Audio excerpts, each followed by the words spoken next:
नमस्कार मित्रांनो, स्वागत आहे तुमचं युनिव्हर्सल टॉक या चॅनलवर. आजच्या व्हिडिओमध्ये आपण जाणून घेणार आहोत रेशन कार्ड धारकांसाठी केंद्र सरकारने घेतलेला मोठा निर्णय. सरकारने याबाबत राज्य सरकारांना थेट पत्र पाठवले आहे आणि त्यामुळे लाखो रेशन कार्ड धारकांवर याचा परिणाम होऊ शकतो. म्हणून हा व्हिडिओ शेवटपर्यंत नक्की पहा, कारण यामध्ये मी तुम्हाला नवीन नियम नेमके काय आहेत आणि तुमच्या रेशन कार्डवर त्याचा काय परिणाम होईल हे सोप्या भाषेत सांगणार आहे. भारतामध्ये रेशन कार्ड धारकांसाठी केंद्र सरकारने एक मोठा निर्णय घेतला आहे. या निर्णयाबाबत केंद्र सरकारने सर्व राज्य सरकारांना थेट पत्र पाठवले असून रेशन वितरण व्यवस्थेत काही महत्त्वाचे बदल करण्याच्या सूचना दिल्या आहेत.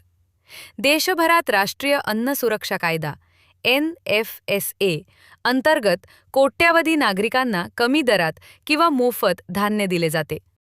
पण या योजनेत अनेक ठिकाणी बनावट लाभार्थी, डुप्लिकेट रेशन कार्ड आणि अपात्र लोक लाभ घेत असल्याच्या तक्रारी आल्या होत्या. त्यामुळे केंद्र सरकारने रेशन प्रणाली अधिक पारदर्शक आणि योग्य लाभार्थ्यांपर्यंत पोहोचवण्यासाठी नवीन नियम लागू करण्याचा निर्णय घेतला आहे. सरकारने राज्यांना काय सूचना दिल्या? केंद्र सरकारने राज्यांना पाठवलेल्या पत्रामध्ये खालील महत्त्वाच्या सूचना दिल्या आहेत. 6 महिने रेशन न घेतल्यास कार्ड बंद होऊ शकते.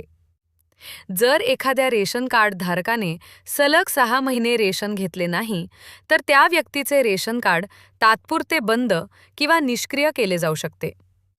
घराघरात पडताळणी होणार. रेशन कार्ड निष्क्रिय झाल्यानंतर सरकारी अधिकारी घराघरात जाऊन पडताळणी करतील. त्यामध्ये खालील गोष्टी तपासल्या जातील. लाभार्थी खरंच त्या पत्त्यावर राहतो का? तो सरकारी योजनेस पात्र आहे का? रेशन कार्डमध्ये दिलेली माहिती बरोबर आहे का?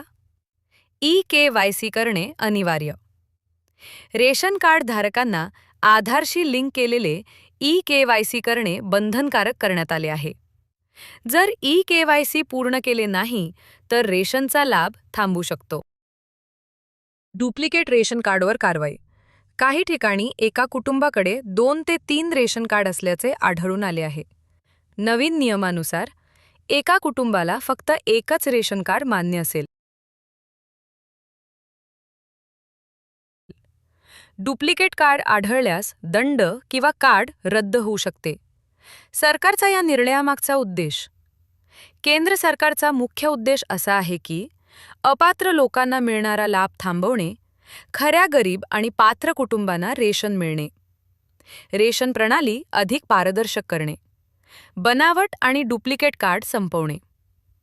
सध्या देशात सुमारे 23 कोटी रेशन कार्ड धारक असून त्यांना कमी दरात धान्य दिले जाते. महाराष्ट्रात काय होणार? केंद्र सरकारच्या या सूचनानुसार महाराष्ट्रासह सर्व राज्य सरकारांना नियमांची अंमलबजावणी करावी लागेल. म्हणजेच महाराष्ट्रातही KYC तपासणी वाढेल. निष्क्रिय रेशन कार्ड तपासले जातील. अपात्र कार्ड धारकांवर कारवाई होऊ शकते. महत्त्वाची सूचना. जर तुमच्याकडे रेशन कार्ड असेल तर नियमित रेशन घ्या.